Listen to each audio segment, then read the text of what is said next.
He's a natural. So, are you suggesting that we set up like an annual box folding competition, or...? No, he's a natural at selling. He's wasted in packing. Well, the box folding competition suggests otherwise, doesn't it? Yeah, and he's just got the sales bonus for the Geronimo contract.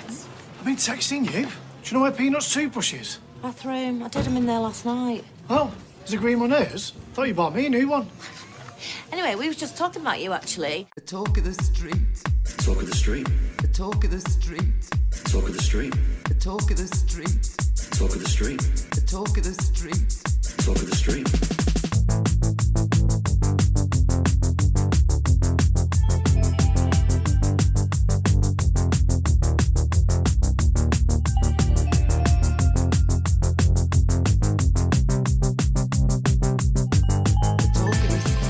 Hello and welcome to episode 202 of The Talk of the Street, an unofficial Coronation Street catch-up podcast that hasn't recorded at this time of night in so long I'm in danger of falling asleep, especially during the summer storyline. I'm Gavin. And I'm here to wish everyone a happy Good Friday, especially Jesus. Yeah, he didn't have the best of Good Fridays. A fairly mediocre Friday at best, probably. Anyway. Greetings of the season. Yes. To one and all we are recording who celebrate. We are recording on a Friday night. Why are we recording on a Friday night, Gavin Broom? Soccer. Yes. Or football, if you prefer. As it's known in this house.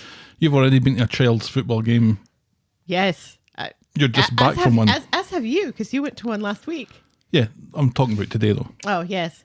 Yes. With pouring down rain. It's technically 50 degrees, but with the wind chill, it was like 30 because the wind, it was a blowing. Yep. And a blowing. And we were at a different field than we typically are in Mason, which actually Stelly says works in her favor because the field that they typically play on is never mowed. No, it's very long grass. Yeah. Lots of daisies. Yeah, they were playing at Rayner Park. And the last time I was at Rayner Park with Stelly, it was on a school field trip. And I was pushing her and her friend on a tire swing. We will get to Corrie. Maybe. And her friend threw up. Oh, nice. This is like in third grade. She's in 8th now.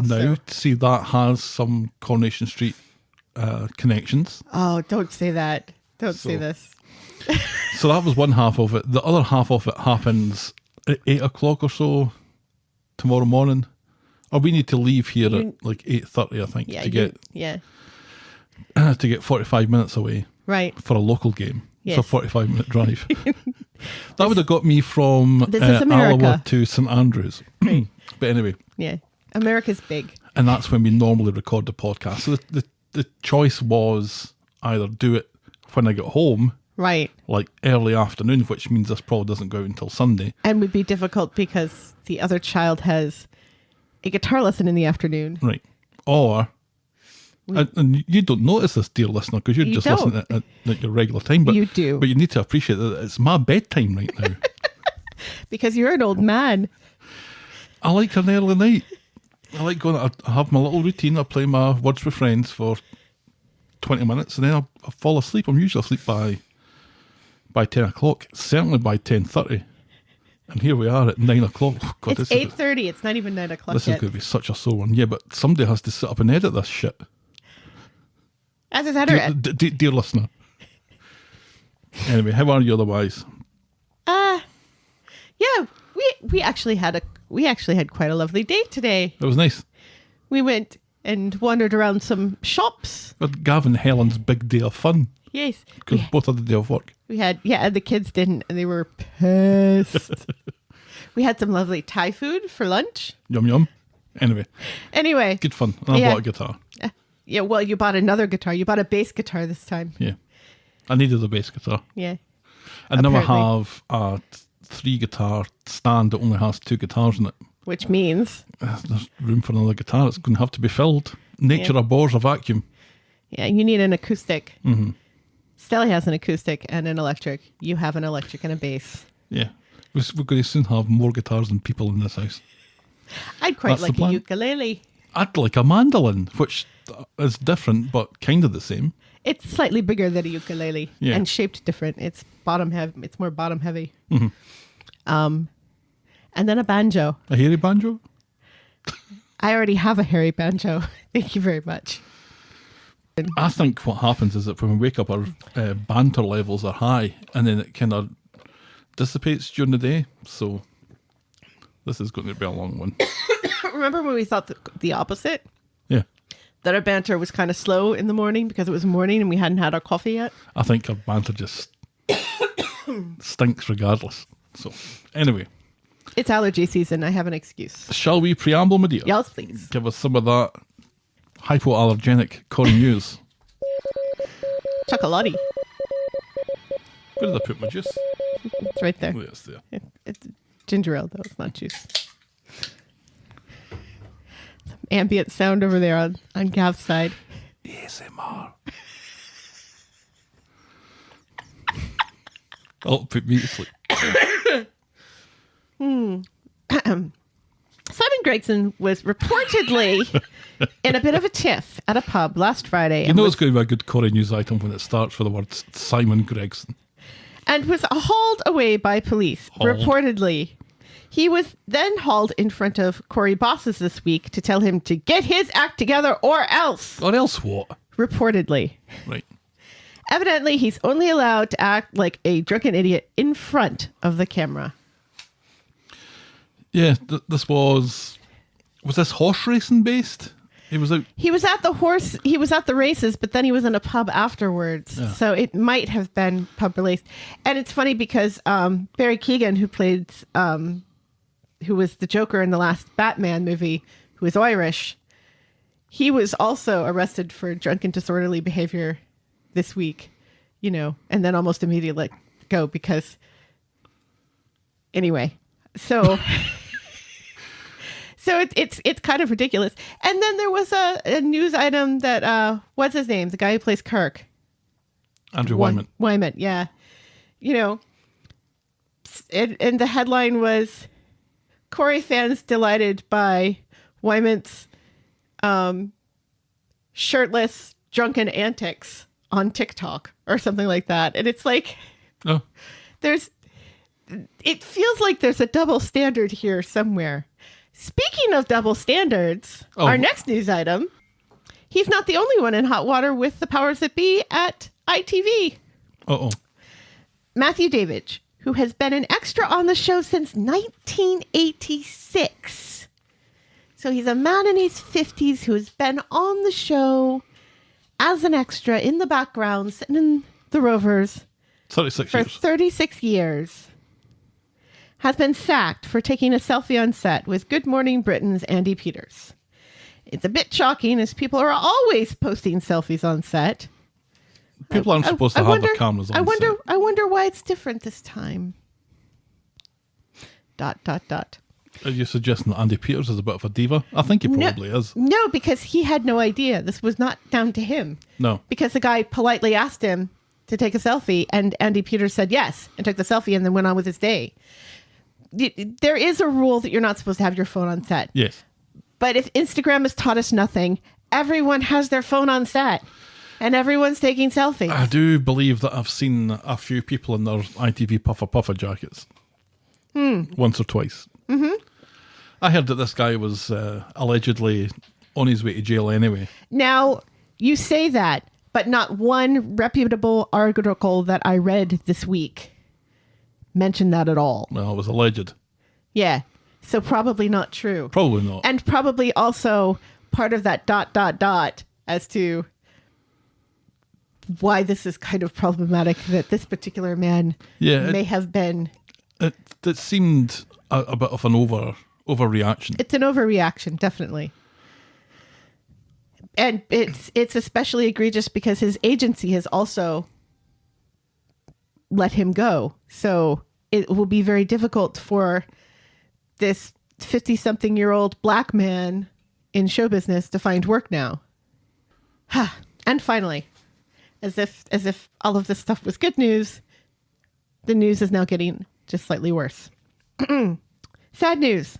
Sylvia Lancaster, the founder of the Sophie Lancaster Foundation and a consultant on the Seb and Nina attack storyline, has died suddenly this week. Yeah, that was shocking news as well, wasn't it? Just weeks after one of Sophie's killers was about ready to be let go early. Yeah. They said that she had been in ill health for a while, but that her death was not expected. So Right. Molly Gallagher posted a really touching comment, on the Twitter about her. And who's the actress who played Roy's wife? Julie Hesmond Hall. Yes.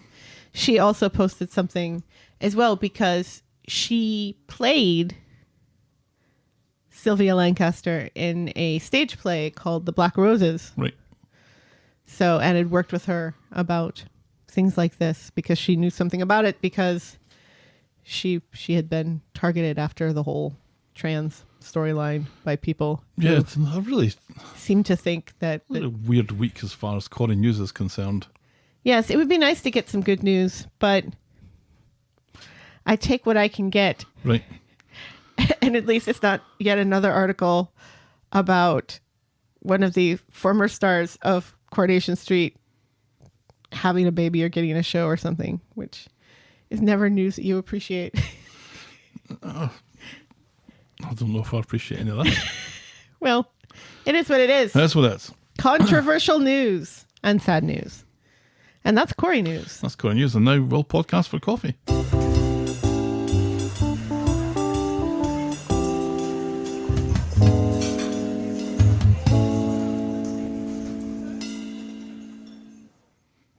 We're on our own this week. Well, that's fair enough because neither one of us are drinking coffee at the moment. No. You're drinking a Diet Canada Dry over there. Living the high life. And I'm drinking from an A&W root beer restaurant. I don't think I've ever been to A&W. Yes, you have. Have I? Yeah, because we went shortly after we got here because I was so excited because we don't have them in Connecticut. And you didn't like it very much because it was fast food. Oh. And you were really snotty about food when you first arrived. Oh, You're was less I? snotty now.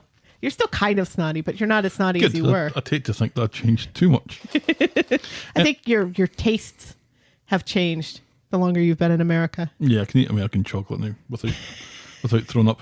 And bread. No, not so much. If you think this pile of shit is worth anything more anything more than your time, you can buy us coffee for next week by going to ko-fi.com. That's ko-fi.com/the talk of the street. And we'll be very appreciative, won't we, Helen? Yes. And now, Helen's favourite section, YouTubes. It may be even worse at night. I think it's more ethereal at night. It's like the mothership's coming to get me. Take me. You wish. Tell us what's new in the YouTube channel, Helen. A little anal probing for Gav. Be very gentle with me. God, that would get us I've had a tough day. demonetized on YouTube so quickly. The mere thought of it is just That's for our ripping money from me. That's for our future Pornhub channel. OnlyFans, I think you'll find. Anyway, tell us what's new on YouTube. Oh no, it's me that does that. You did another one of those 15 minutes of Corrie thing. You did like the panel thing. What else did you do this week? I could look it up, but I just can't be arsed. Okay, let me go through it then. This is a section where we talk about what's new on our YouTube channel. We broke through 500 subscribers this week. Woohoo! Only 500 through, to go. And we broke through 250,000 views, both of which were my target for the end of April. So, yeah. What are you going to do for the rest of April now? And clean the bathroom. Yeah, regular stuff. We had last week's podcast, we got last week's Corrie in under 4 minutes, and my 3 favourite clips from this week's episodes. And the extra is another instalment in my series of Corrie life stories, this week featuring problem gambler and perennial bad driver, Mr. Donald Brennan. If that tickles your fancy, head over to youtube.com/the Talk of the Street podcast, smash that subscribe button, and fake a pregnancy with that notification bell. And now, this.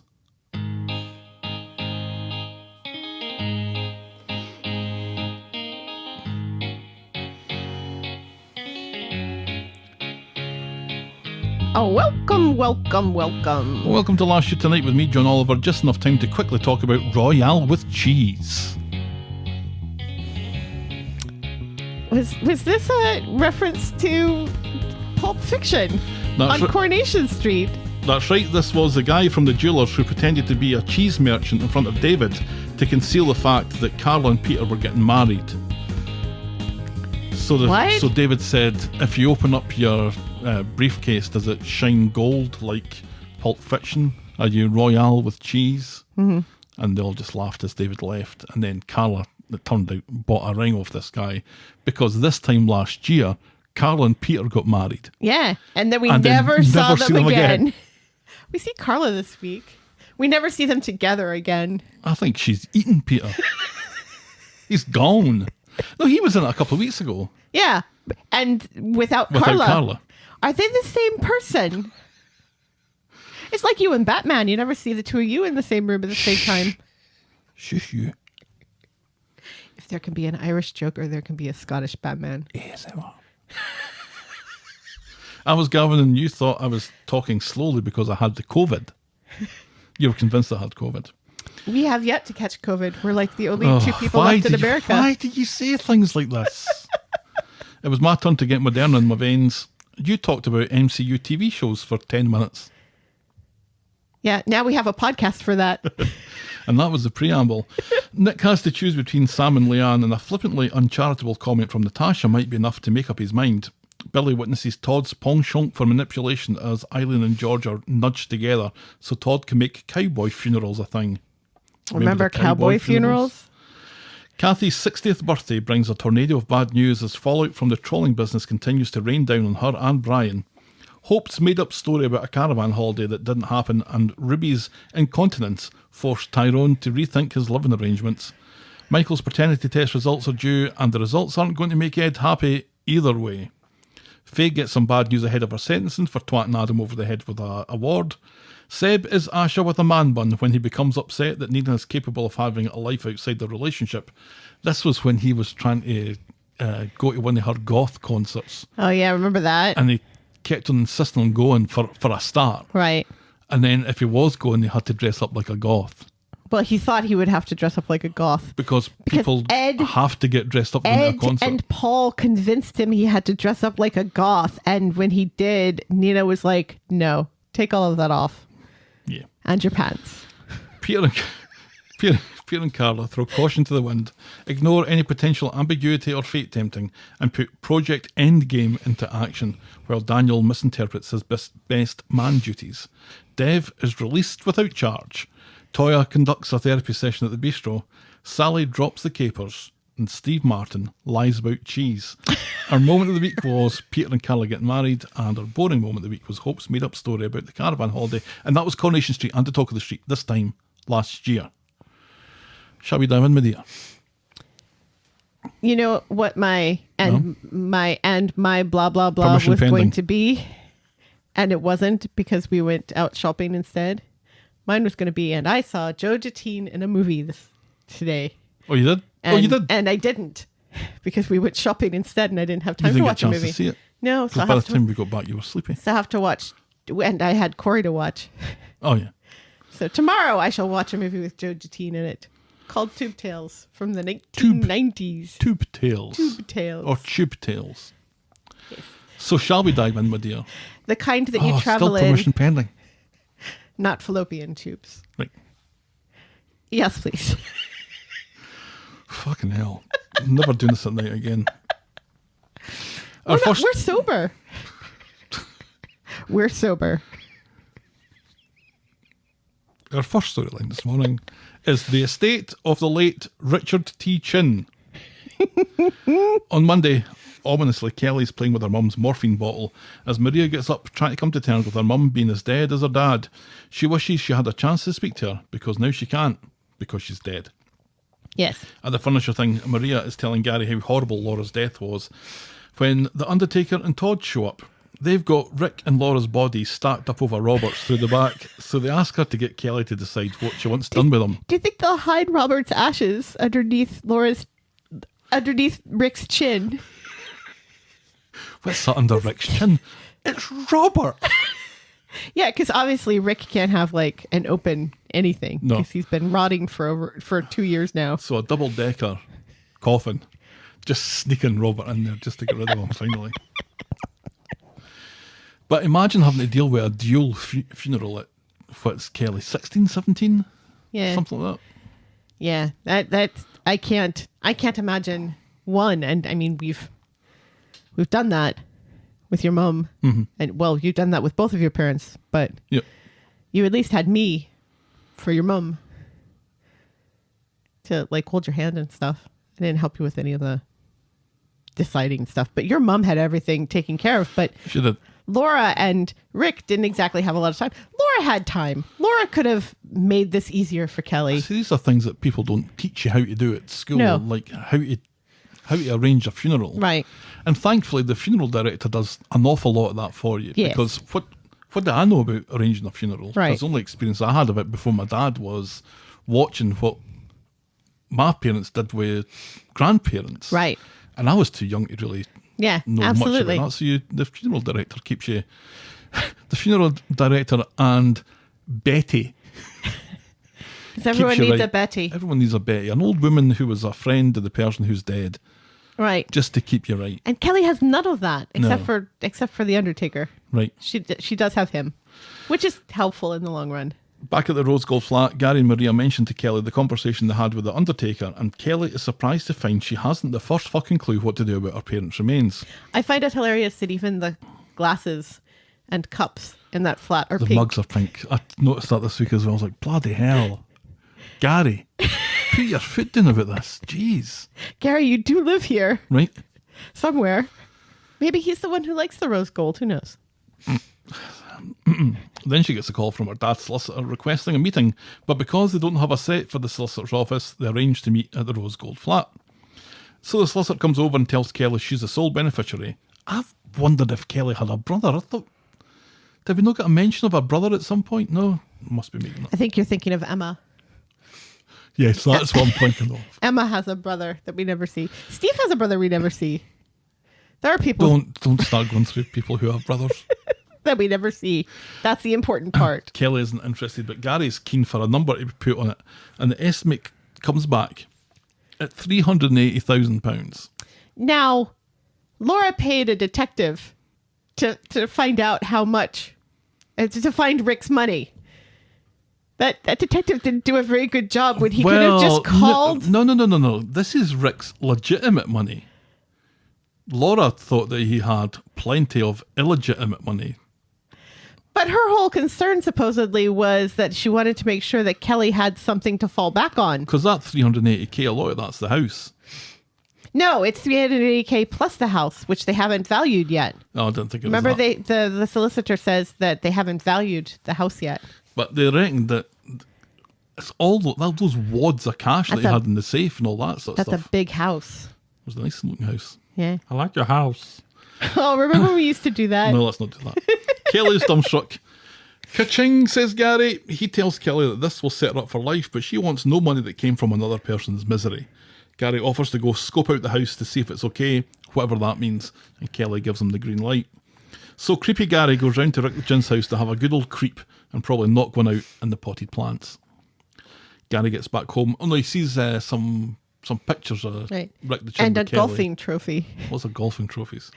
And somebody is there was not nearly enough mail on that floor for someone who died 2 years ago. Well, somebody's been... Somebody had to have been there. Do you think it was Sharon? We don't see Sharon at the funeral. I guess that's- expected Sharon to show up at the funeral. I guess it has to be Sean. Who else can it be? But if it was Sharon, if Sharon was aware Oh, that do you know what? Maybe all that mail is 2 years old. and just nothing And else then has it just shown up, stopped, right? that can't possibly be because I know we were getting mail from my grandfather. Oh, see, like you're trying 3 to years. apply real life to this. Right. I keep forgetting. Right. So Gary gets back home with a big black box of pink sentimental keepsakes that he found for Kelly. There are soft toys, there's her hospital bracelet from when she was a baby, There's some slippers. the slippers, there's his chin. It's There's all, her it's chin. all too much for Kelly, and she runs away. And she goes to the community garden, and through her tears she remembers that she had the foresight to lift her mum's bottle of morphine, and she opens it up and is ready to get wired into it when Abby appears out of nowhere because there's a crisis. She's an expert in drug abuse and intervenes, suggesting there's enough morphine there to kill her. Mm-hmm. Kelly tells Abby that Laura the Chin is dead and she has no one left. Mm-hmm. Except, of course, Gary and Maria and Liam and Imran and Toyah. Yeah. And Stu, who we haven't seen in weeks. Where is Stu? Well, I think I spotted Stu. Let's see if we can find them together. Abby jumps at the chance to talk about herself and all the mistakes that she made about Seb and the twins, Proctor and Gamble. Answers are not found in the bottle of morphine, she says, and she continues to talk about herself, and with Kelly distracted, Abby pinches a bottle from Kelly's lap and stuffs it in her pocket. Abby takes Kelly home, explaining to Gary that she caught her about to nick her mother's morphine. Abby leaves before anyone can ask for the bottle back, and angry, Gary explains how upset he, Maria and Liam would be if anything happened to her. She's part of the family now, and they ain't going anywhere. Right. Abby runs into Leanne and Devs, and Leanne holds nothing back as she hypocritically gets stuck into her. You're a cheat and a junkie. Says who? Says Leanne. Says Leanne. About? Abby. Abby. Right. And being adopted is about the best thing that Alfie can hope for. So many people are hypocritical this week. Yeah. So many people are hypocritical, especially about the Abby storyline. So much hypocrisy. It's just redonkulous. Yeah, we're not long off the back in classic Corrie terms of Leanne being a little bit too familiar with the okie doke that she bought from Jez Quigley, who's just got off with the murder of Tony Horrocks. God, classic Corrie's good right now. So, at home, Abby is weepy after her run-in with Leanne as she goes through photos on her phone of Seb and the twins, Ben and Jerry. She looks ominously at the bottle of morphine, and this will become very important in another storyline. On Wednesday, the Undertaker accosts Kelly and Maria on the street to announce that he's got a vacancy open up on Friday if Kelly's interested. Now, the church has an opening. Let's be clear here. It's not the funeral parlor that has an opening. It's the church. And that makes sense because considering the street that it's on, does it make sense? People are cancelling weddings all the time. Oh, and christenings. Bobby's no did after all. No, because churches do more than just funerals. Oh, right. Yeah, I It's see what you mean. the church, not the funeral home that has the open slot. Okay. This is on Wednesday, though. Yeah. So there's a slot on Friday. Yeah. Now, the Undertaker hasn't started doing anything yet. No. But reckons that he and Todd can knock this out in a couple of days. Well, I mean, it doesn't take very or long. a day. It's a day in soap terms. It's not like they're going to be doing anything with Rick's corpse. There's going to be no preserving. None of that. There will be no, A bit too late. It's a bit too late Bit to be too late for that. removing the fluids and pumping, preservatives into him and stuff. It's too late. It's just like It's just a chin in the bag of, box. it's a bag of sludge at this point. It's a chin in the box. Kelly hasn't a clue. Maria tells the Undertaker to back all the way up here and give the lassie some time. Get all the way off her back.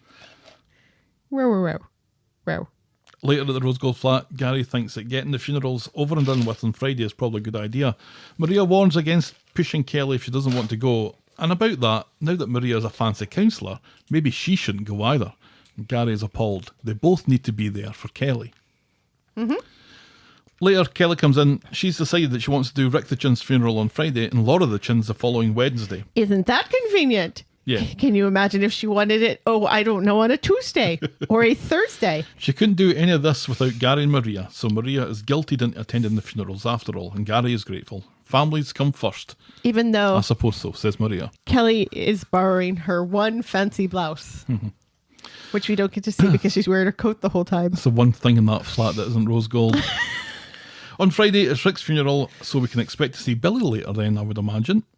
Kelly again is very grateful to Maria and Gary. She goes off to get ready while Maria asks if Gary's okay attending Rick Nealon's funeral. You must have not been imagining that this was going to happen, says Maria. Mm-hmm. At the church, there's no one there except Gary, Maria, Kelly and the Undertaker. Well, it was a rush job, although some family was told, but they couldn't get there in time apparently. And the Undertaker has another person there who's not Todd, right, to help him. Not anybody we've seen before. No.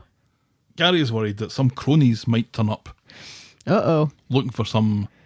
Pointing the finger at At the Gary. Right. But they all go in. But it isn't Billy who does the service. It's a right reverend homeless stew.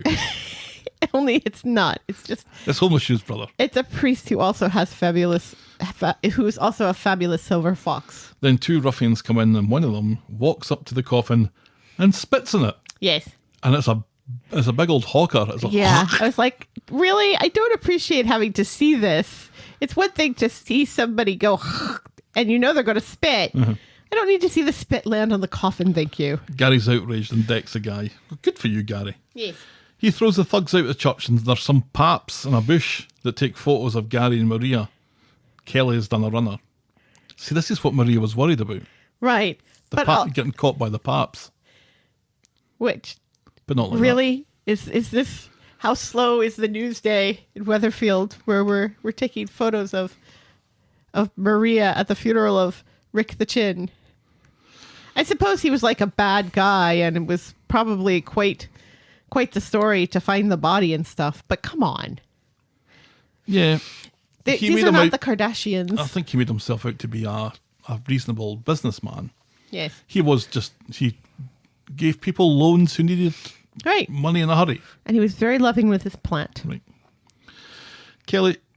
Gary finds Kelly on a bench in the graveyard. He apologises for losing his rag. Kelly thinks this is her dad all over. Gary says, no matter what, her dad loved her, but everyone has a darker side they'd prefer to hide. And in the background, it looks like the pallbearers are giving Rick the Chin a tour of the cemetery. Because they walk one way, and then they walk back another way.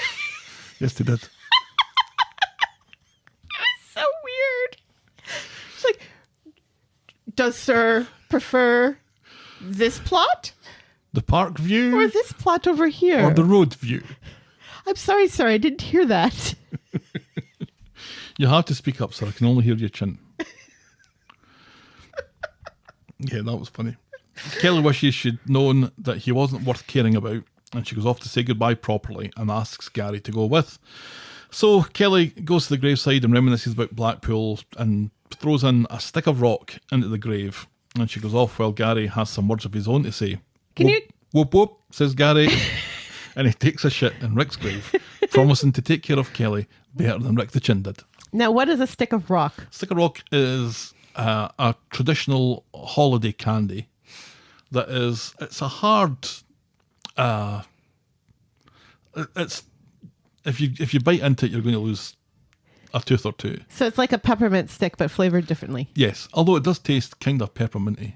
Okay. It's a minty flavour to it, and it normally has some writing that's through the rock that says Blackpool or somebody's name. Okay. It's a favourite when you go on to the seaside. It's a big stick that you suck on all day. Yeah. It's an all-day sucker. Yes. And that's all I've got to say about that. Ah. Kelly's late getting home, though. She went to meet the guy who gobbed on Rick's coffin. She went to apologise, and it turns out that he's a sweet guy. He's got a daughter that's about the same age as Kelly, and is sorry for spitting in front of a lady. Yes. Not Maria. Gary's appalled and leaves in a hurry, and we all think that he's going to go and have a word with this guy and sort him out.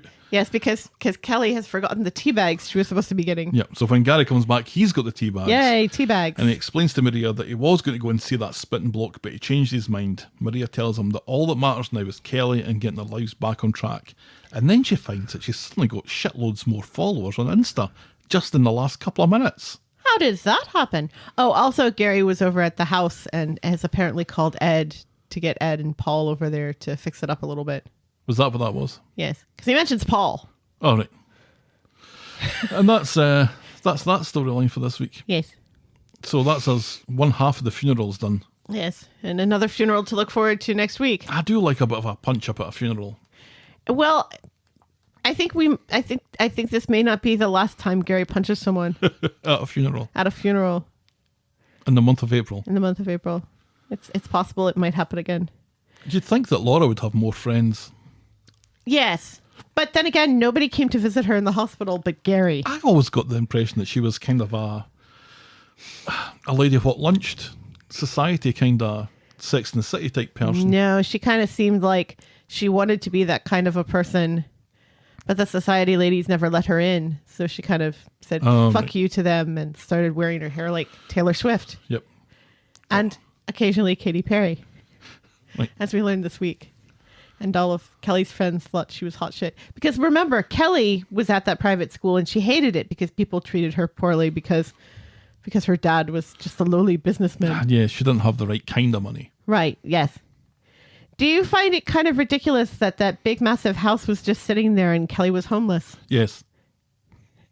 And that all of that money was sitting there and Kelly was homeless? Yes. Nobody thought to call Rick's solicitor. Then again, nobody knew that Rick was dead. I think you kind of have to officially be dead. But she must know where this house is. You'd think that she would have gone to this house and knocked on the door. You'd have thought she had a key for it. Or, yeah. One would think. So all those times that she was letting homeless Stu get in at the barbers and sleep on the floor in the barbers, there was this perfectly good house that she could have been right. letting him go and squat in if he wanted to. Yeah. We're not meant to be asking that question, I guess. No. But it is kind of obvious. Yes. And also, just as much as Kelly could have been there, Laura could have been there as well. Right. Well, weren't they separated already? No, I don't think so. Were they? But yeah, no, they weren't because he just left. Or supposedly. Right, yeah, and she's supposedly just living with friends when she has a house. At least Daniel's made up house, they had the good grace to wait a little while before they sprung it on him. And at least it wasn't in town. Right. But this seems to be fairly local, obviously. Right. They built a set for it. They did? That was just somebody's house that they went to, though. I don't think that was a set, was it? Just somebody's house. It was a nice house. Yeah. Well, they had to pay somebody to film in their house. Yeah, that was location, I think. Anyway. Yeah. I kind of thought that one of those ruffians was going to say something a bit too much to Gary and blow the gaff. Because didn't Gary realise that he was one of the people that owed him money or some such? I don't think so. God, I'm just making up lines that I'm hearing and now. Totally forgetting other things. Right. Oh, well, that's what happened in my head anyway.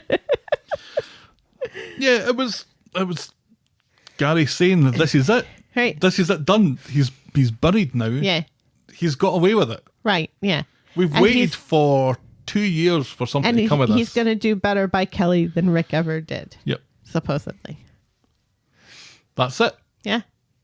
Now we've just got the roof to cross off. Although I don't think I don't think Gary even remembers doing that. That he was a roof ninja. Didn't he kind of cop to it a little bit? But he said it was Rick the Chin's fault. Yeah. He blamed Rick the Chin. Yeah. Anyway, let's move on to our next storyline this evening. Remember when Today. you used to do the opposite? Where you'd say this evening when it was this morning. Yeah, oh, how you laughed. Oh, how we laughed. This is Daniel Osbourne's big school trip. Can I just, from the offing, say, I hate what they did to Mrs. Crawshaw this week. Oh. Hate it. Yeah, well, let's see if we hate it for the same reason. Hate it a lot. On Monday, over breakfast, Daniel announces to Daisy that even though it's holidays, he has to go into school. He's trying to impress, so he gets kept on, especially after that inappropriate sexual advances thing, so he's volunteered to help organise a school trip. If anything's happening in this school, Daniel's involved in it. Yes. So he goes to school surprised to see there are no other teachers there. that it's just him and Mrs Crawshaw in this meeting, and even more surprised when she breaks down and starts to cry. Daniel thinks it's because they have to organise a trip, but she announces that her husband has left her. Well, this isn't awkward in the slightest, says Daniel. Yes. She's mortified, and he tells her what happens in the classroom stays in the classroom. Because the classroom is Las Vegas. Yeah. That's a strange thing for somebody who was suspected of sexual impropriety with a young student to say, isn't it? A wee bit, but Mrs. Crawshaw doesn't seem to notice. He tells her not to worry about the trip and promises that he can organise it himself. Crawshaw is up out of her seat with her jacket half on before he's finished talking. So long, sucker, she says, and after leaping to clip her heels in the air, she runs off giggling.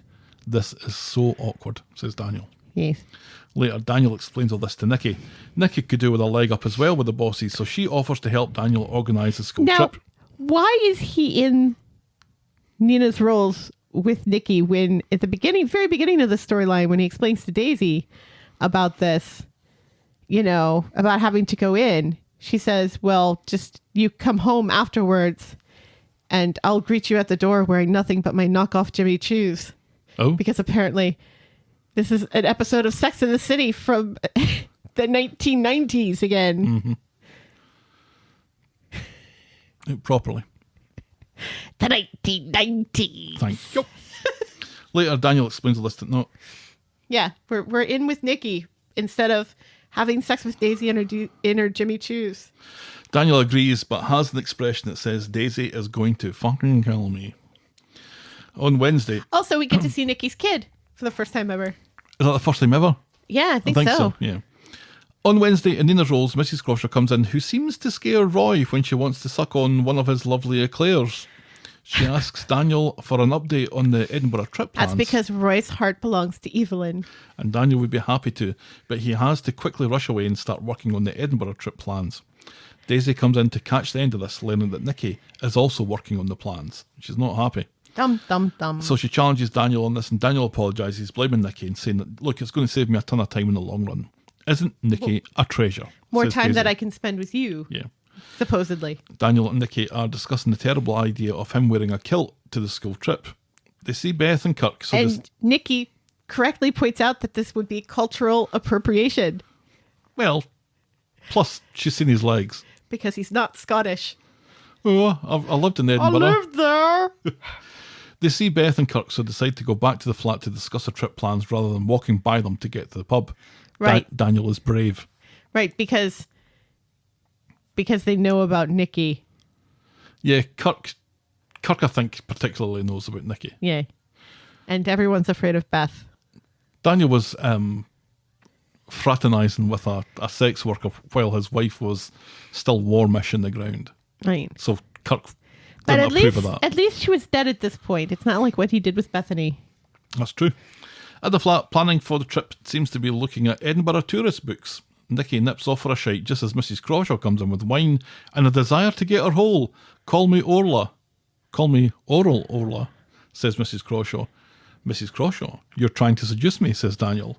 Then in comes Nicky from her shite. Mrs Crawshaw, says Nicky. Orla, says Daniel. Miss Sweetly, says Miss Crawshaw. Nicky, says Nicky. And embarrassed, Mrs Crawshaw runs Dr. away, Frankenfurter leaving yells her wine Daniel. on the table. Rocky, shouts Orla. Shouts Nicky. Now, why do you hate this? This isn't the end of the storyline yet. But yes, because this is a complete 180 from the character of Mrs. Crawshaw we've seen thus far. And liked. Yeah. Well, kinda. She was all right. I mean, she was kind of a bitch about the whole She's useless. But upskirting thing, and trying to blame the girls for it and stuff. Right. Just to try to keep her job. But yeah, she's always seemed like a level-headed, focused on her job, no nonsense sort of woman. And yet the second her husband leaves, she turns into a blubbering mess and tries to knock boots with Roy and then Daniel. Yeah. I mean, those are two names that you don't initially think are going to crop up in the same sentence when thinking of a middle-aged woman looking to get some cock. Yeah, there's also a wee bit of ageism here, isn't there, with the way that Daniel and Nicky react? Well, Nicky especially. Daniel isn't amused by this. No, he's very embarrassed. But Nicky thinks it's hilarious that a woman in her 50s would be sexually interested in anyone, much less Daniel. The thing is that Mrs. Crawshaw says, I think we're far beyond the Mrs. Crawshaw bit. Right. And then Daniel says, I'm sorry if I've given you the wrong idea. And I'm like, what scene have I missed here where he gave any her the wrong idea was idea? given? He was nice to her. What mature woman thinks that a man being nice to her, especially a man who works for you, means that he wants to be intimate with you? And he was only nice to her out of an awkwardness about the situation. Right. This is going to be easier if you're not here, basically. Right. Yeah. So beat it and I'll take care Yeah, of this. there's- I just can't. I can't be in this room with you right It now. makes her into this blubbering mess who cannot read social signals and who confesses that her husband used to say that she can't read social signals. And I was like, really? There's never been a time until now that I've ever seen Mrs. Crawshaw seem to take social signals wrong. Yeah, that's a good. What is going on here? That's a good attribute of someone working high up in the school system, isn't it? Right, Somebody who's yeah. unable to read people. Right. And who talks too much and says the wrong thing. I always thought that she was a lesbian, and I thought that she was going to be Gandalf's partner. I think lots of people thought that. Who knows? I'm really disappointed that she's not.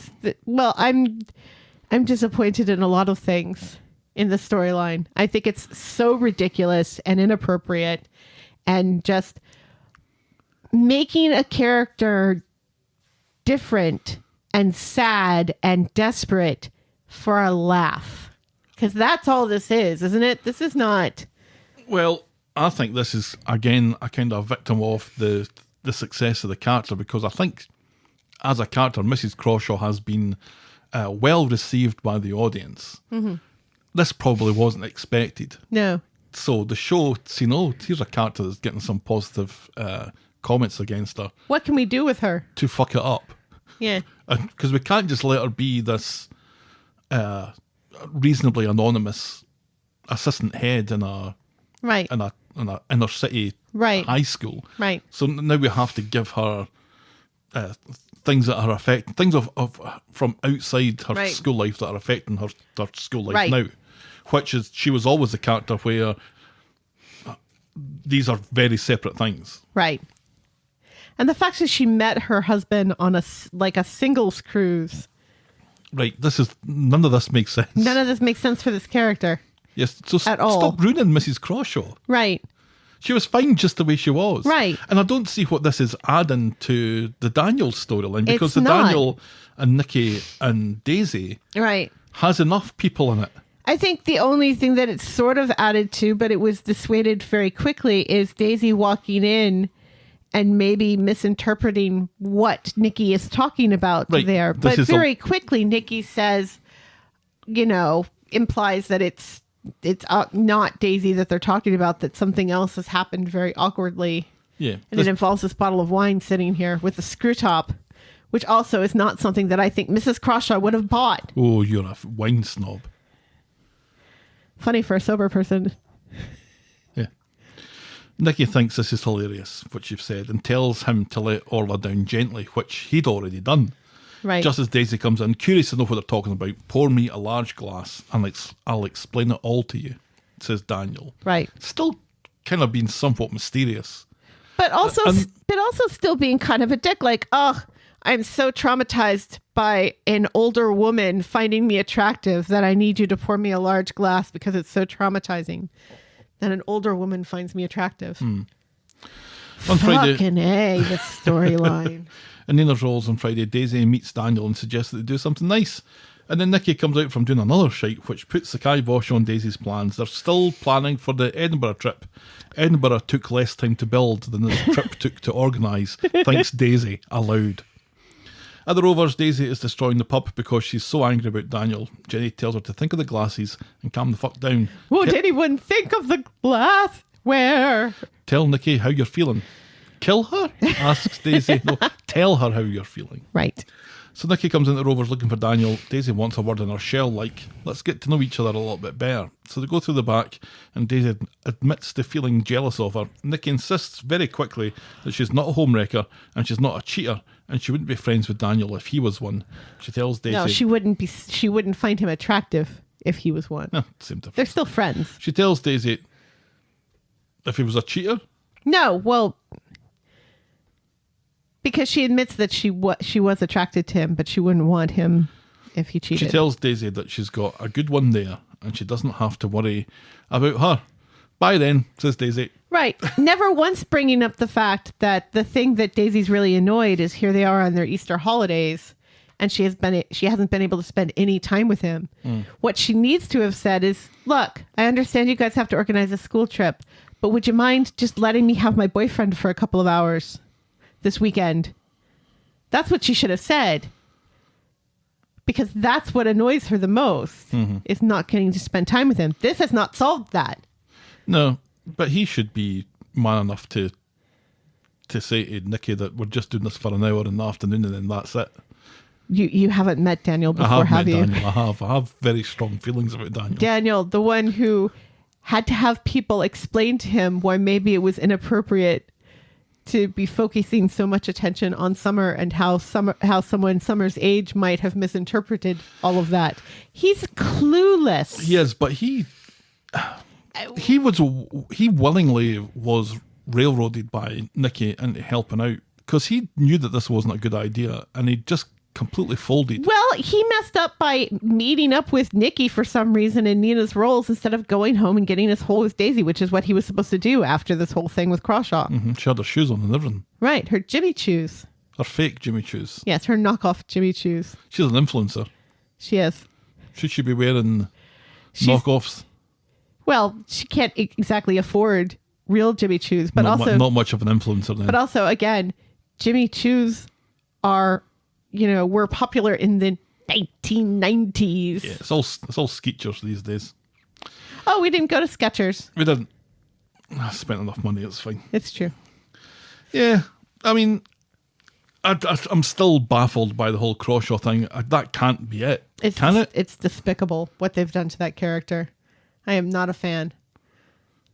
It's like the times that they make Mary awkward because she finds Adam attractive, and we're meant to laugh at silly Mary who thinks she has a chance with Adam of all people.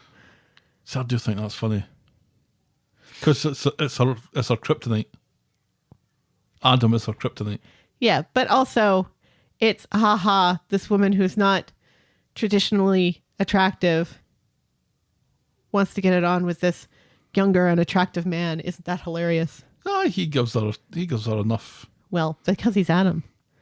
But anyway, this sort of storyline. I miss bits like that. This sort of storyline where an older woman gets her signals crossed with a younger man. And here seemingly for no reason. Yeah. Just for a laugh, it seems. Oh well, moving on then to our next storyline is the Roy's Gambit. On Monday, Nick gets a text from Jalena's dad asking if Sam wants to.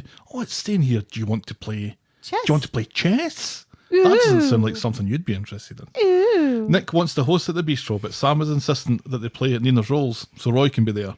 Fine, whatever, says Nick. Then Hope comes along and does something that Nick so far hasn't. Shows an interest. She's coming along too. Right, but she has an interest for all the wrong reasons. Let's not beat about the bush. And that brings us on to this week's hard debate. Haven't done a hard debate in a while. It's an unwritten law that when a character learns that Sam plays chess, they have to laugh and say that they can barely get their head round a game that isn't chess. But which game will someone laugh and then claim to barely be able to get their head round next? Buckaroo, Guess Who, Cards Against Humanity, or Twin Peaks the game, which is an actual thing? The voting was thus. Twin Peaks the game, 7.5%. What? Guess Who, 22.5%. Cards Against Humanity, 25%.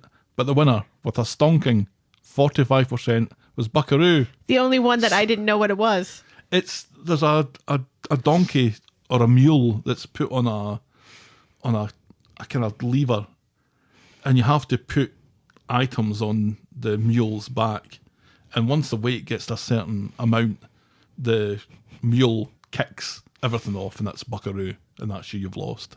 So it's kind of like Jenga, I guess, or like but with a mule. Don't break the ice. Don't know what that is. Yeah. Didn't get Buckaroo. No Buckaroo. So anyway, Hope's shown an interest. And Tyrone barely able to play dominoes, which does not surprise me because can he count? Wow, Sam plays chess. Oof. I can barely get my head around dominoes. I can barely breathe. Tyrone, another hypocritical person on the street this week. And Nina's why? Next storyline. Oh, okay. In Nina's Rolls, Sam tells his dad to fuck off, so Nick asks Roy to keep an eye on him and Jalena. All right, that's me going then, says Nick, and Sam just ignores him. Hope is less than impressed with the game. I thought you were good at this. This is so boring. Sam is getting his arse handed to him when Jalena gets a call from her dad that says she has a dentist appointment but she'll be back. Roy asks if everything's okay, and Hope is pleased to point out that the reason Sam is playing so badly is because he fancies the knacks of this Jalena character. Now, if Jalena's dad knew that she had a dentist appointment, why not wait until after the dentist appointment to drop her off in the first place? Yeah. And why does that man never get out of the car? Right, exactly. My dad's outside. Is he though? He texts you that he's outside without parking the car and coming in to get you. Mm-hmm. Is he embarrassed to be seen with her? Sam says his feelings about Jalena are confidential. Hope thinks that she probably isn't disgusted by him, and she fancies a young man named Tommy who can belch the alphabet. Hope is interested in Tommy. Yes. Not Jalena. No. Roy advises that for affairs of the heart, he's probably better speaking with his dad. Sam's dad, not Roy's dad. Roy's dad's dead. So Nick Do we know that for sure? Of course he is. So Nick appears and explains to Sam that when a man and a woman love each other very much, they get certain urges to play chess. He explains that Jalena's coming back, and it's probably more for those baby blues than it is for his chess prowess. Cheers, Dad, I think, says Sam, and Nick is so happy that he's been somewhat useful in this episode that he starts bawling his eyes out. Because he's had so many shitty relationships, he knows what not to do. That, which is basically what he says to Roy. Roy just nods. So Jalena comes back as Nick tells Roy that all his years of disappointing women have finally paid off. Sam wins, and he and Jalena arrange to play again tomorrow. And she also says, call me. No, she says, text me. Text me, she says. Nobody says call me anymore unless they're in their 80s. The 1980s? And not even the 1980s. That's confusing. Well, it was lovely. It was sweet. I think we've had enough chess for a while now, right? Yeah. It's very sweet. I'm concerned that Hope has ulterior motives here, though. Oh, don't get all Charlie Millward on me that she's going to kill. No, but why is she so interested in Sam's love life? Does Hope fancy Sam? Or are they just good friends? No, I think because she's spoken about this Tommy character that she seems to have the hots for. Right. Or does Hope well, she also says that she has many fanciers. That there are many bidding for her hand. Does Hope fancy Jalena? Hope was just there for someone for Sam to talk to about his feelings. Right. That's and all. To blurt out his feelings to adults in the room. Right. That was quite lovely. It was cute. But yeah, this dad's just wishes as fuck though, right? He's just like, oh, thank God, finally the kid's gone. I can relax and not think about chess for 5 minutes. Okay, Jalena, we are going to Morocco at 3:00. So how about I take you to Roy's for a game of chess at 2:45? Very strange. Our next storyline this morning, damn it, is Employee of the Week. Okay, I also hated this. You hated this? It's an honest to goodness story for Kirk. I know, but it's a story where he bumbles into things and people look at him like he's 2 and pat him on the head and say, what a good boy you are. For doing things, for basically being Forrest Gump in the storyline, where he just bungles his way into victory with undercrackers. I don't feel like I have to talk about this now.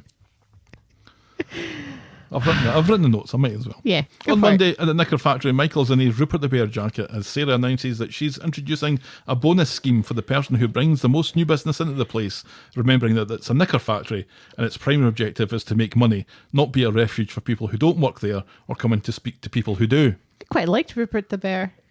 It was on HBO. Yeah. Later, Faye and Michael have been on the phones all morning trying to drum up some business. Sarah and Beth tell the pair of them to go and take a lunch break and come back refreshed and productive for an afternoon trying to sell knickers to people who don't immediately want to buy knickers. Well, Beth is more concerned about Faye's health. Nobody really cares. She doesn't really care about Michael. Michael is doing significantly better than Faye because of course he is. Yeah. Because he doesn't sound like he's half asleep and stoned all the time. Right. Yeah, Faye's adopting this sound as bold as possible. I'd like to buy some knickers today. She's like old Summer. Yeah, a little bit. Faye and Michael get back from their break to find that Kirk has been answering the phones. Kirk is never to answer the phones. Yes, of course he is. It's like, but they were ringing. It was getting on my nerves. Sarah asks to know what it was about, so Kirk tells her that a big knicker guy is coming in on Friday to meet her personally. Kirk has won the bonus. Huzzah! It's a Mr. Geronimo that's coming in. Well, his name's not really Geronimo. But it's The name of the factory, the name of the company is Geronimo. But on Monday, Sarah basically says, you've won. Right, yeah. And Before then- he's even gotten the contract. Right. Then on Friday at the Young Crew flat, Faye is all hit up about Kirk winning this bonus, which I thought he'd already won, and she can't be bothered going to work, so instead she decides to get her hold of a Craig. Can we still call it the Young Crew flat when it's just Faye and Craig there now? I can't change the name once I've given it a name. It could be Evelyn and Roy living there. It may be someday. Here's hoping. At the factory, Sarah is bringing Kirk up to speed with the autumn collection, just as Mr. Geronimo arrives, very pleased to see Kirk and desperate to see the packaging area and not give a single fuck about Faye or Michael or Sarah. Or knickers. So after Kirk has given them the grand tour, they decide to have a little competition to see who can construct boxes the quickest. Yes.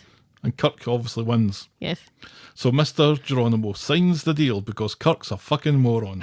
How nice to meet a sales guy who hasn't forgotten his roots because he wins a box constructing race. Big deal, little deal, cardboard box, says Kirk, and no one knows what he's talking about. Not even him. Later in the Rovers, Beth thinks that Kirk is wasted in packaging and should be in sales with everyone else. So she goes and she says this to Sarah and Carla, and they don't laugh at her. No. But they are trying to let her down easily because everyone's terrified of Beth. Yeah. Then Kirk comes in wondering where Peanut's toothbrush is. Beth tells him about a non-existent promotion to an office administrator, and Kirk is so excited he goes off to brush his dog's teeth, but not like that. But there's also an implication that Beth has already brushed the dog's teeth. No, the implication was that Kirk uses Peanut's toothbrush himself. But she's already brushed the dog's teeth and thrown the dog's toothbrush away. And then Kirk realizes that he's been using the dog's toothbrush because he thought the toothbrush was another toothbrush or something. Just give the dog a milk bone. That's all you need to do. We've been complaining for some time that Kirk is just a stooge of a character who wanders in with a yo-yo or just keeps on walking into a wall for like 20 minutes in the background of scenes and that nobody notices. He's not there for any story of his own. He's just there to fill in some time in other people's storylines. He doesn't even form an active part in other people's storylines. He's just there to kind of get in the way a little bit. He's an NPC. Yeah, he's a non-playable character. And after saying that for so long this year, he finally gets a little sniff at a storyline where he's getting a bonus and stuff. And it's still kind of the same kind of Kirk, isn't it? And it's just that we get more of it. Right. It's more than just him walking on and off because... And this time, it's like we get two of them because this Geronimo character is... Which is not his name. It's the name of the company. Doesn't matter. Mr. something else. You know who I'm talking about. Right, yeah. And then we end the storyline horribly with Craig shouting Geronimo as he goes to put his penis inside Faye. Well, that's how that starts on Friday. At least they kind of seem to have a little bit of chemistry this week. Oh, so we're not talking about the Craig and Faye bits of the story. No, we will. But you didn't include it. Well, it's different. That's got nothing to do with Employee of the Week. Yeah, I suppose. What do you mean you suppose it is? Well, it goes in and out. much like Craig's much like penis that. inside Faye. In and out? Wow. You think he just puts it in and then just does nothing? I'm not saying anything. I'm not saying anything at all. Yes, that's what I'm saying.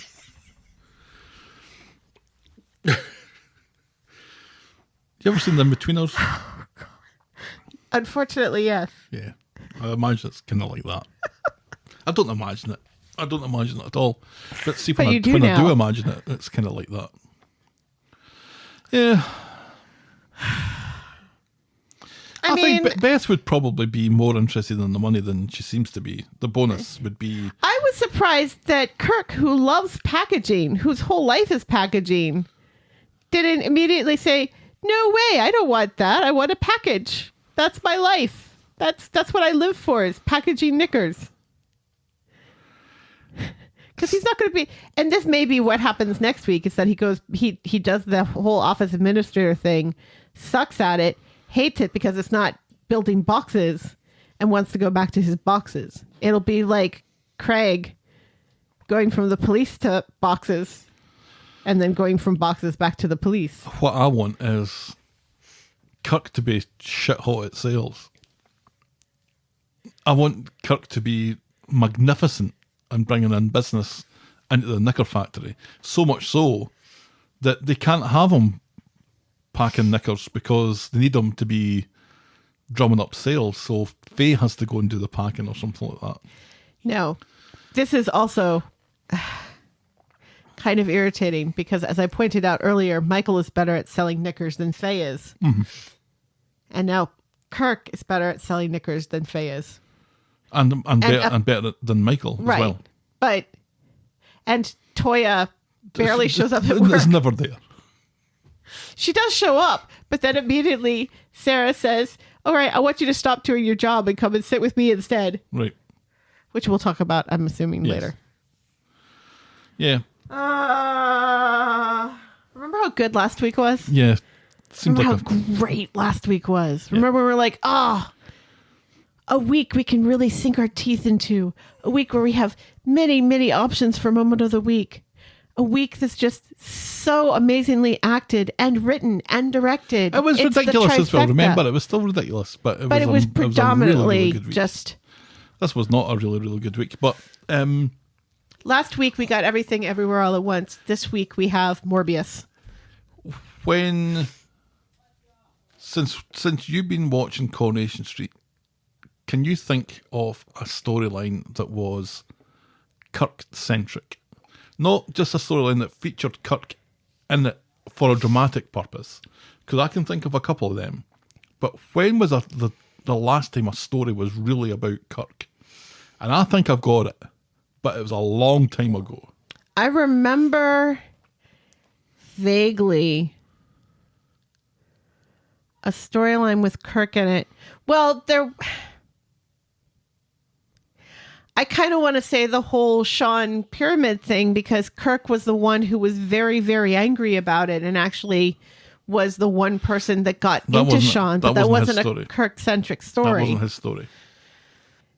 Kirk has been very involved with Maria on occasion, but again, those are Maria storylines. No, the ones Kirk is very involved in. Ones I can think of is when he was singing songs and went off to... Oh, God, that's right. Went off on tour. But that wasn't really a huge story. That was like a half of a Wednesday. No, and it was also like a ha-ha. Remember when Wyman went off and did this in real life? It was, but then there was the storyline where he and Beth were arguing about her selling her shares in the new underworld. That's right. But that's the last one I can think that was a Kirk-centric story. And he was quite serious about that as well, and was saying sensible things. Yeah. And that was years ago. Moving on to our next storyline, which is revision, diabetes, revision. Shoot me now. On Wednesday, Billy with insulin gets up to find Summer asleep on the couch. He's furious because she promised to go to bed at a decent hour. And stop doing homework. You've been lying to me. To do homework. It wasn't really a lie. No. Revision, says Summer. Billy worries about her blood sugar. Revision, says Summer. Addy comes over to visit Summer. He hasn't heard from her in a while. Revision, says Summer. All right, easy, Tiger, says Addy. Revision, says Summer. Fine, says Addy, and he leaves in a huff. Billy asks Summer to promise to go for a walk and get fresh air later. Revision, says Summer. Yeah, and Addy was initially going to stay for lunch. And then Billy leaves the room, and Addy says something kind to Summer, and she snaps at him for being kind and concerned about her. Billy gets back from random church stuff and is disappointed to see that Summer didn't go for a walk after all. Which because was her not a shoes funeral. Are clean. Clean! Revision, says Summer. Billy bumps into Amy at the bus shelter and asks her to do some revision with Summer for a bit. Slow her down. Stop her burning out. Fair enough, says Amy, who doesn't realise that she's just been insulted. On Friday, Billy's back from fresh school with Easter eggs. Amy comes in and asks Summer out for coffee. Revision, says Summer. Bring your fucking books then, says Amy. So Summer finally agrees. Revision, she says. And at Nina's Rolls, Summer is spoiling coffee and cake with Amy by saying revision over and over again. Roy gives them some bacon rolls as market research because he's found a new pig. And so the girls take them and go off to eat them before going to Freshco's to get an egg for Daniel to sit on. right, and it's obvious that Summer has never read The Great Gatsby. That again, this is just, I find it astonishing that this is the kind of question that she's asking. She's Was like, the Gatsby great? oh, This is her A levels. The Great Gatsby, really? Now, granted, I had to read The Great Gatsby in middle school, high school, and college. It's a good book. Yes, it's a good book. It's probably the best thing F. Scott Fitzgerald wrote. I would say so. Anyway. But it's a thin book. Yeah. It's an easy book. And there's plenty of notes on it.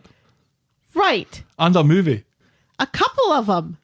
Because there's like an there's older movie, and then Robert there's Redford the version. There's a Robert Redford version, which is good, and then the Leonardo DiCaprio version, which Which is shit. Yeah. meh. It's shit. Tobey Maguire's in it though, so it gets some credit for that. But anyway, If that's the sort of question that you're having to ask Summer, you better be doing some fucking revision. well, yeah, it's like, really, you're writing it? This is your literature essay? Was The Great Gatsby great? Really? That nothing about the floating eyeballs, or the scene with Daisy and her husband eating cold chicken while Gatsby peers through the window. None of this. Maybe there's something in Gatsby always wearing white. Anyway, they stop at the flat to eat bacon rolls, and Summer needs Amy to leave so she can get some hardcore revision done now.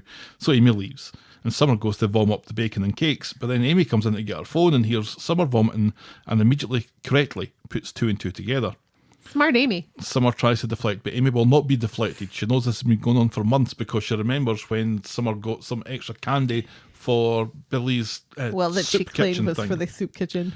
Billy needs to know, and Summer begs Amy not to. Billy is a nightmare about stuff like this, but Amy leaves. And she meets Billy under the bridge and tells him that she's not happy being his spy and decides not to spill the beans on Summer. Well, yeah, she's about ready to spill the beans, and then Billy says some ridiculous stuff about Team Hush Hush Summer Protection Agency.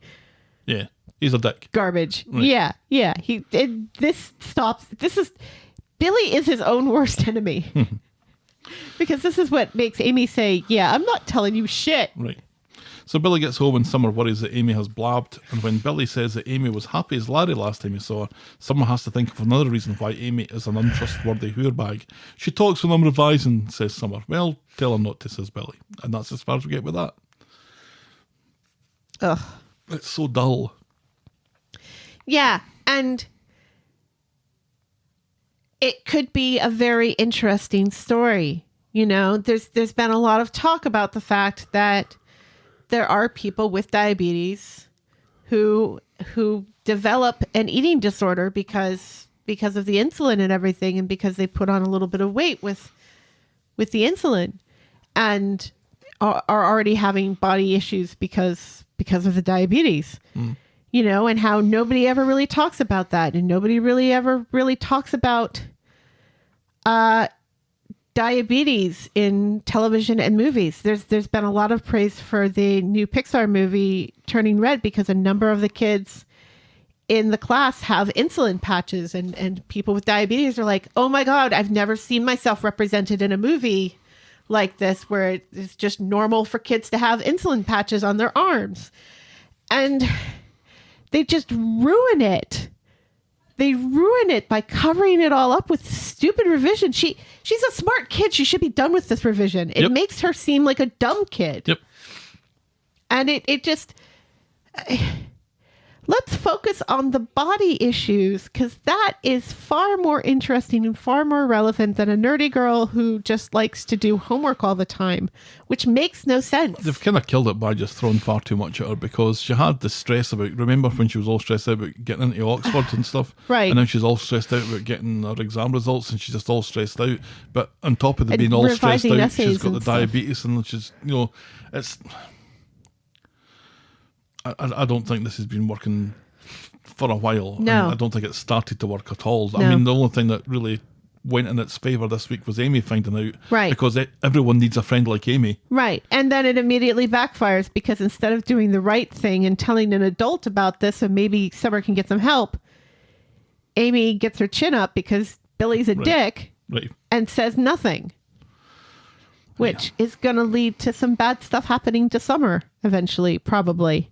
But again, nobody cares because she's so annoying about the whole revision thing. People This is watching it, this, and this is the problem. This is the unfortunate thing, is here we have this great storyline addressing something. It's the upskirting all over again. We have a great storyline addressing something really important, and it's overshadowed by stupid stuff on top of it. Yep. Let's move Give on. us the diabetes story. Yeah, stick to that. Jeez. But this can't be fun for her. No. Just same revision over and over again. Yeah. It's awful. It's And just that's awful. the sweater that was like, the front of it was like tucked into her jeans in like the first scene, and then it's out of her jeans in other scenes. And I was like, that can't have been intentional that she has it tucked in, but why would it be tucked in if it's not intentional? And then it's out later on, and it's like, oh, why didn't they fix that? Well, if only that was the only thing wrong with it. Right. Our next storyline is Impregnating Faye. Another cracker. On Wednesday, Beth This finds... show needs to stop obsessing about babies. Seriously. It's 2022. Not everybody wants a baby, and not every storyline has to be about women obsessed with babies. Beth finds Craig sitting on a curb, as you do. He's sad because he and Faye are trying for a baby, and despite it being his idea last week, he doesn't really want to do it because they have no chemistry. Yeah, he's freaked out because Faye has downloaded that ovulation app that Sarah's been raving about in the break room over and over. Then don't do it, says Beth. But Faye does want it, says Craig, who hasn't a fucking clue about anything. At the factory, Beth is tormented because she doesn't want to say anything, but she can't help herself, and she tells Faye about the conversation she had with Craig and that he doesn't want her stinking baby, and Faye is astounded. Then Beth sees Craig later and confesses to him that she spilled her guts to Faye about him not wanting to knock Faye up. So back at the flat, Craig does his smooth talking to Faye, insisting that he really does want to get Faye knocked up. But again, she doesn't explain it very well. She just says he doesn't want to have a baby with you. She doesn't mention all of the really kind of deep stuff Craig was talking about how he saw the way his mother struggled so much when he was younger, which he appreciated, but he doesn't want to put Faye through something like that, and that he wants his relationship with her to be a bit more stable and more truthful. He also wants to make a real go at being a corrupt cop. Right. You know, there's this whole speech that Craig does, which is very touching and interesting. And it's like, oh my God, they gave Craig good lines this week. And then Beth just kind of says, he don't want your baby. It's like, really? So Craig insists that he really does want to get Faye knocked up. Really, says Faye? No, says Craig. Good, says Faye, because neither do I. And Craig looks shocked Craig says, what? to his very foundation. Faye and Craig agree that the fact that they can't be honest with each other means that they're probably not ready to have a baby. Craig thinks that this means that his mum was right all along about something, so something isn't right in the universe and it needs to be fixed. So Craig and Faye go into the Rovers and pretend to have broken up in front of Beth. Why? I know, but Is they this haven't. meant to be funny? They were just teaching Beth a lesson or something. Stop interfering in our relationship, says Craig. Good How luck. about you stop telling your mother everything, says Beth. And they all laugh. And that's as far as we get with that this week. Then Craig shouts Geronimo. Oh. Again, I really liked Craig's little talk with Beth. Yeah, that was I good. thought that was really nice. You know, the two of them just sitting down and having a frank discussion about what Craig wants for his life and everything. And Beth genuinely seeming to listen to him and also to be touched with what he says about how he saw her struggle and that he appreciates it, but he doesn't want to put Faye through something like that. Right. You know, it was was this lovely, intimate scene between a man and his mother. And then they just immediately fuck it up again with the whole, oh, we're going to teach my mom a lesson. Yeah, your mom that you just had this lovely, intimate conversation with. It did give us a nice little insight into what it would look like when Craig and Faye break up, which I appreciated. From your lips to God's ears. But then they all start smiling and, we're just joking here. Oh, we love each other very much. Really? Tell your bodies that. Moving on then. Geronimo! Stop it. Soft play. No, it's not that. It's soft play. Oh, Dad would come to my birthday party. ASMR. We say that. Our final We say storyline. that to each other far too much. One of these times constantly Adam is saying- going to come to my birthday party. And one of these days we will eventually figure out what soft play is. Right. Our final storyline this morning. Well, I know what I think soft play is. What's it all about, Alfie? On Monday, Imran is dressing in the lawyer's office when Adam comes in. Oof, Fabrice, something quick, says Adam. He's worried that turning the place into a doss house isn't a great look. What part of Imran smells? It's not like he's jogging in there. No, but he's been sleeping and farting probably all night. Do you think Imran farts? Yes, but it smells of roses. Yes. And peppermints. And sunshine. Imran explains that Elsie has been handed back to the social today. Meanwhile, Toyah's in the bistro chatting to Leanne, who offers to be there when they hand the kid back, but Toyah needs to do this on her own. She can't believe she's here again, giving up another kid. Imran catches up with Toyah in the street. He's keen to be there for her when they give Elsie back to her handlers, but Toyah refuses, telling her that she has her family there for support, which she's chosen not to use, but she doesn't say something. She's like, I have this if I want it. I don't need you. He goes to apologise again, and she tells him to keep his mouth shut. So Elsie is thrown in the back of an unmarked black van by Lou the social worker, while Toyah continues to talk to the wee lassie like she's an adult, and when they drive off, Toyah breaks down. Toyah goes round to the bistro feeling drained, and there's only one thing for it in a situation like this. Alcohol. A large glass of red wine. In fact, give me the bottle. Oh no, it's white for her. No, it was red. Was it? Later, Toyah smashed. Imran was the man of her dreams, but he's just turned out to be a massive fucking disappointment. He's ruined her life, and he needs to be told this. Leanne tries to talk her out of it. And but she's sick to death of the scent of peppermints. but Toyah storms out. Let's not think about Toyah's farts. Steak pie and... Patchouli. Yes.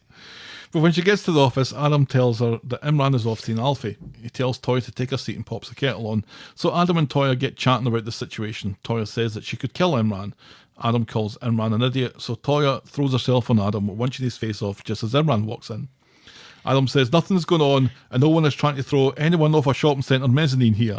And he leaves and he lets them chat. Right, because one woman misreading the messages of a man who's just being kind to her wasn't enough. We needed another one. She tells Imran that he's turned her into a pathetic creature. He broke her heart. He wants to make things right. He loves her and thinks that she still loves him. But Toyah can't play second fiddle to Abby Flamin Webster. Or Franklin, or whatever her name is now. Your kid has a mum, and that mum isn't me, she says, and she storms out. Oh, God. On Wednesday, Imran goes to see Alfie and Abby at hospital. The wee man seems to be on the mend. Imran announces that he's off to see a flat this morning. It's a 3-bedroom bastard flat, and he offers a place for Abby and Alfie if push comes to shove. Abby reacts badly to this, thinking that he's suggesting that she won't get custody. He says he's just looking out for his son, so she apologises. And blames it on being very tired because she's yawning a lot. At the factory, Toyah has a hangover, and it's only going to get worse when Sarah comes in asking for a word in the office. Toyah apologises to Sarah, but Sarah isn't there to tear a strip off her. She just wanted to check to make sure that Toyah was okay and to remind her that her feelings are valid too, and she asks Toyah to make sure she takes care of herself. Yes. Nicely done, Sarah. And makes sure that she knows, that Sarah knows that she's absolutely no threat to her. Right. Imran runs into Kelly on the street and learns about her brush with morphine the other day. Luckily, Abby was there to wrestle the bottle out of my grip and hide it in her pocket when she thought I wasn't looking. Now, this isn't him learning about the morphine because Maria has already texted Imran and Toyah about all of the Kelly stuff because Maria conveniently remembers that Imran and Toyah were also Kelly's foster parents and maybe care about what's going on in her life. Right. Conveniently. Yes. This is when she remembers. So Imran goes round to see Abby on the pretense of getting a copy of Alfie's birth certificate. So when Abby is off digging that out, Imran goes raking through her kitchen bin, searching for evidence of that morphine. Right. Abby just needs to not allow men into her flat ever again, or have them come with her and never leave them out of her sight. It wasn't Kev levels because Imran didn't take a photograph of anything. No, but it was worse because he rifled through her trash. When Abby comes back, Imran quizzes her about the morphine. She claims she threw it away on Victoria Street. Then what's this? Says Seriously, Imran. Abby, why not just tell the flaming truth that you dumped it out and you threw it away in your own garbage? This is why you don't want to move in with me. And he accuses her of using again. Right, because he can't imagine a woman not wanting to live with him. Sounds like it, doesn't it? She swears she didn't, but Imran doesn't believe her. So Imran accosts Toyah outside the factory. He doesn't go into the factory. He could. People do it all the time. But he meets Toyah outside the factory and he explains that Abby's back on the muck and that he's going to apply for sole custody despite telling Abby that he wasn't going to do that. Right. That's great, but why are you telling me, asks Toyah. He says he wants to start a family with Alfie and Toyah, and he neglects to mention that he's asked Abby to move in with him a couple of hours previously, which I have a horrible feeling that's going to come back and bite somebody in the arse. All right. They go back home and he puts more flesh in the bones of this silly plan. This gives Toyah what she wants, he says, a family. And she reacts badly to this, suggesting that he thinks that she's incomplete without a child. She says she could have been Well, that's the way you've been acting, Toyah. She says she could have been happy without children so long as she had him, but he fucked that when he fucked Abby. You can't buy me with your baby, she says. Imran says that he hasn't always been the best of men, but this is his chance to make sure that his kid is raised in a loving family.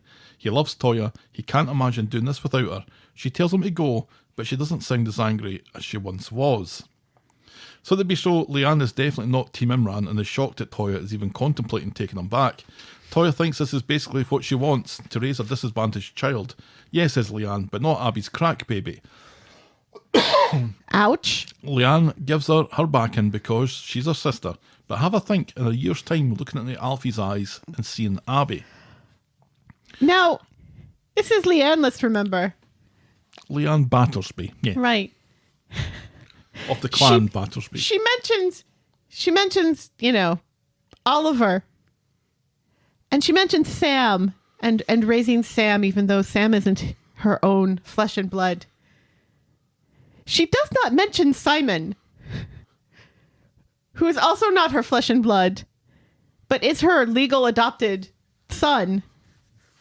And it's also the result of infidelity. Isn't he? No. Or was she the one who was the adulterer in that case? Simon was the result of bigamy. It's I can't. It's complicated. I can't think. I can't decide if that's better or worse or just as bad. Let's just say it's something. And isn't bigamy technically adultery in a way? Because it's still I guess it's more formal. Because one of those marriages is technically not legal. So you're only technically married to the first wife. We need to ask Tim about this. Anyway, so this time Toyah does go to the hospital, and this time she is sitting right next to the incubator as she stares at Alfie. And a nurse who should know better because Abby has been there every single day mistakes her for the mother. It's like, is this your first day? Is this your first shift, madam? Meanwhile, Abby goes to see Imran with her drugs test to prove that she's clean. Ha, says Abby. Wait a minute, says Imran. This is dated yesterday. It doesn't prove anything. Nice try, train spotting, says Imran. And Abby storms off. And also, before this scene happens, we have a scene with Abby which we're meant to believe is her going off to score. But it's not. It's to get the drug test. They tricked you.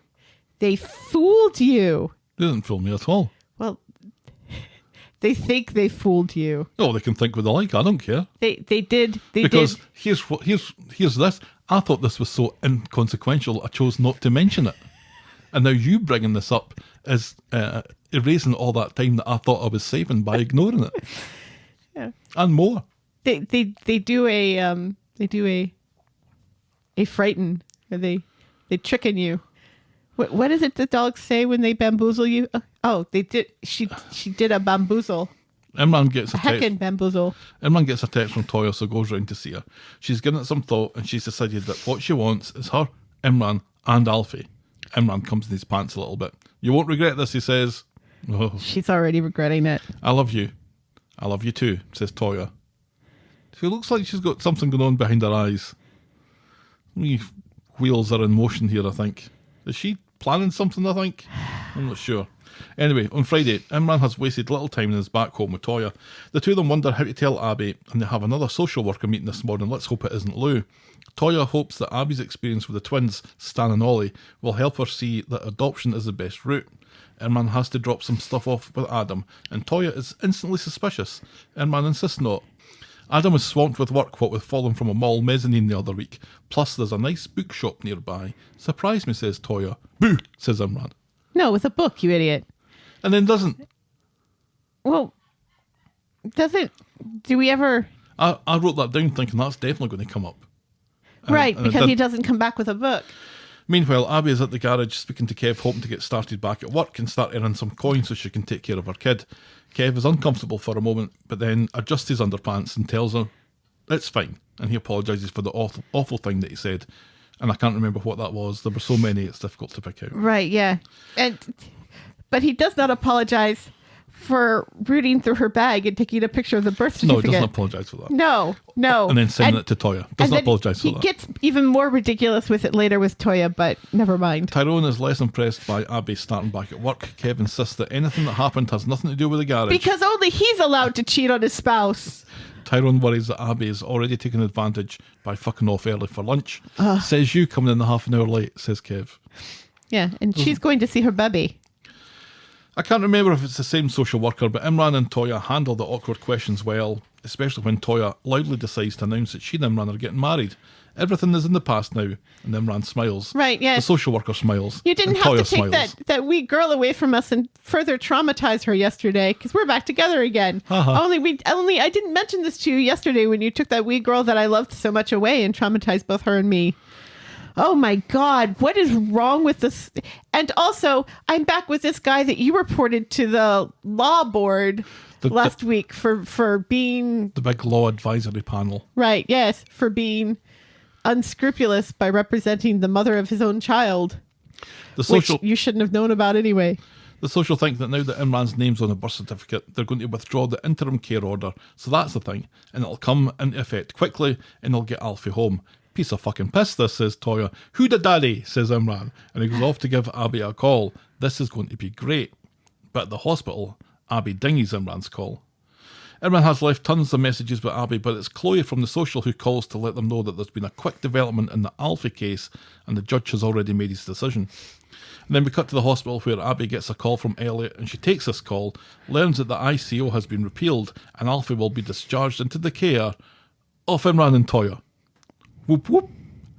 On the street, Abby meets Imran and Toyah, and it seems that she hasn't taken the news well, more so when she learns that Toyah and Imran are back together and doing this as a team. Toyah says that Alfie will be better cared of by them, and Abby flies at her, having to be pulled off by Kev and Roy. But not like that. But also, you know, they point out that they've been trying to call her all day to talk to her about this, which maybe they should have done first before calling the social worker. Yeah. And also, you know, Toyah makes sure to say, you'll always be involved in his life. This is not, we're not taking him away from you. We're just, why does nobody say to Abby, look, it's better that he's with Imran than in the care of foster parents you don't know. Isn't that better? Right. Isn't this better? You actually get to see him. You wouldn't be able to see him if he was in foster care. Nobody points this out to her. Nope.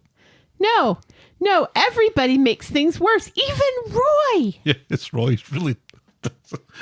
Don't know why he's got himself involved in this. Well, because I guess he feels responsible for Abby For the Tasha thing? because of the gun thing, the floating gun. Remember the floating gun? Oh, how can I forget? Leanne comes along to make sure that no one kicks the fuck out of Toyah when Imran has to go back to work, and Abby storms off and Roy goes after her.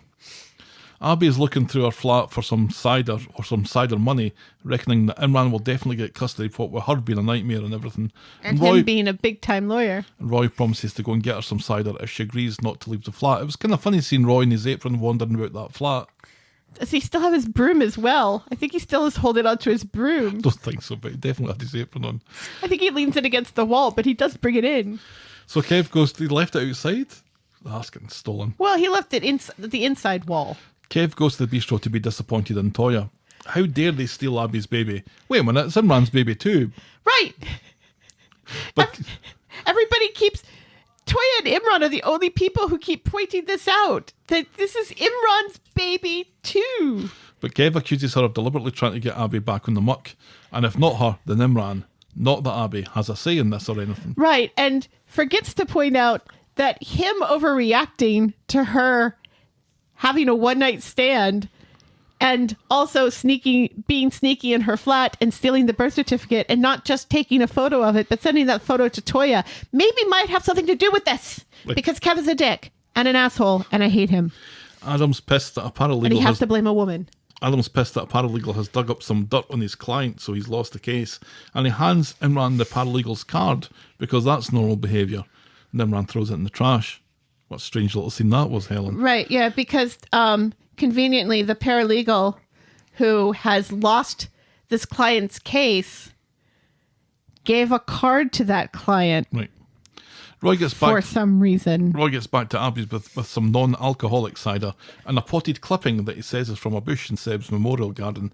But not like that. Symbolic of Abby struggling to be a parent for many years, but making a success of it by the end. I gave you one job, says Abby. Roy thinks Abby has hope of getting Alfie if she avoids destructive urges. If not, then it's never going to happen. And he's got alcoholic cider too, but she must decide which one she wants. Back home, Toyah is worried that they've made the wrong decision getting Alfie. Imran says, you saw Abby, she's definitely back on the muck. This is definitely for the best. Alfie definitely deserves a fair crack at a good life with them. So Elliot goes to Abby's flat now, and Abby has decided that she isn't interested in joint custody. She wants sole custody. Because it's what she deserves. So Abby finds Imran outside his flat and warns him that his relationship is a scam and he'll be begging for 5 seconds with Alfie in the park once she and Elliot are done. I'll see you in court. Right, and she says, it's my blood running through his veins. And Imran not once says, wait a second, it's also my blood running through his veins. Right. What are you talking about? Yeah, she says, I've got 6 months. 6 months that she didn't know she was pregnant, or so we're led to believe. Right, yeah. Back at the law office, Imran is on the phone to Toyah, telling her that Alfie's safety is the priority no matter what it takes. And then he fishes that paralegal's card from the garbage and gives him a call. He has some digging for that paralegal to do, it would seem. And Dum, that dum, dum. is how we end this week's episodes. Oh, God. This storyline, Which one? This one. this one. I gave it the benefit of the doubt for so long because it was really dredging up some emotional stuff. I still roll my eyes at the whole Abby didn't know she was pregnant thing. Of course. And was not showing thing. Right. But this just... Because it makes sense for the baby to go with his father. Who isn't a drug addict? Right. And Abby, we know Abby is technically not a drug addict anymore, that she just kind of fell off the wagon there at the end. She's a destroyer of people, though. She's a recovering drug addict. But the fact that they say, okay, we're going to do the right thing and we're going to talk to Abby before anybody else can. And then it backfires because apparently in this one situation, the bureaucracy in the social services department works wicked fast. Oh, yeah. Faster than lightning. Faster than it takes to process one form. Faster than greased lightning, I would say. Oh, they've switched the sloths for the bunny rabbits in that department, which is ridiculous and stupid and unrealistic. It's unrealistic even if he's the father for them to say, well, wait a second. For them to say, oh, well, yeah, obviously it'll be dropped and everything because you're a fine, upstanding, young man who's never done drugs or cheated on anybody or stuff. Everyone sucks here. Everyone sucks here. And I think I need somebody not to suck so I can root for them. And again... But everyone sucks here. And again, they're making all of these women crazy for babies in a way that's just really insulting as a mother and as a woman. Because I think it's far more interesting that Faye had a frank discussion with Craig saying, yeah, you know what?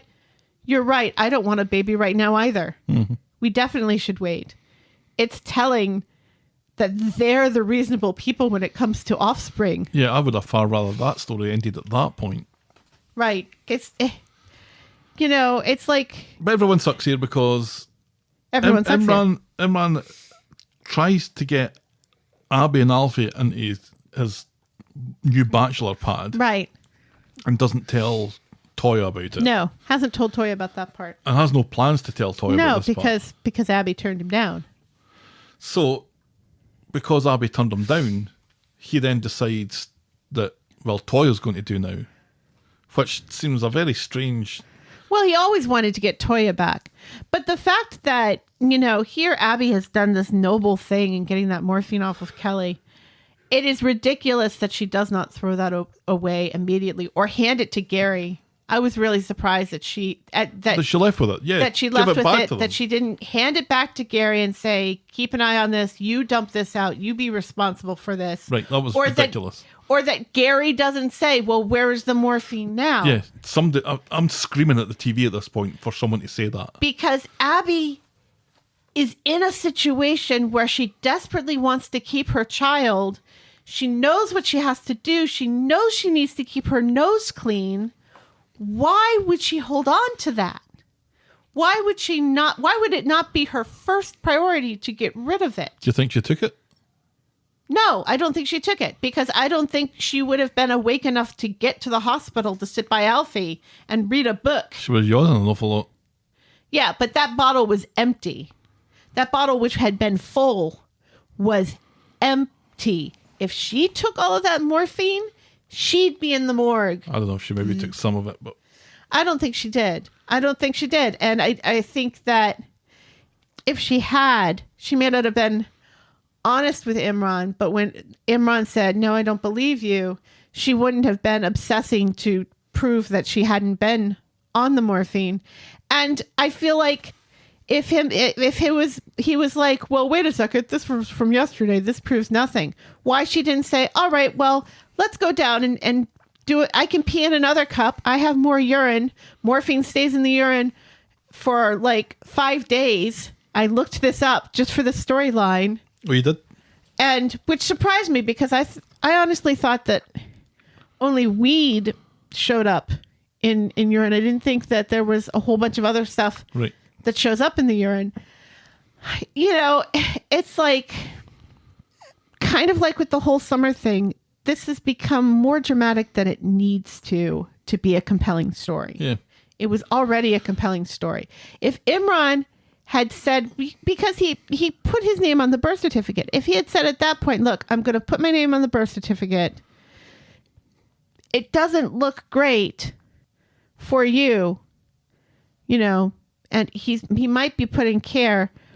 Would you mind if I went for custody and then you could stay with us, or you could be there every day, but at least it wouldn't be ideal for you, but at least you'd get to see your son every day, as opposed to never with a foster family." Yeah, and I think there's enough drama could be created out of that situation to keep us happy. Right. And this has really been the kind of failing of the show in a lot of their storylines recently, is that they dial it up too many notches. Too many notches. And there's always another story at the end of the story that kind of ruins or they're what's already piling upon one character, like with Summer and like what they did with Asha.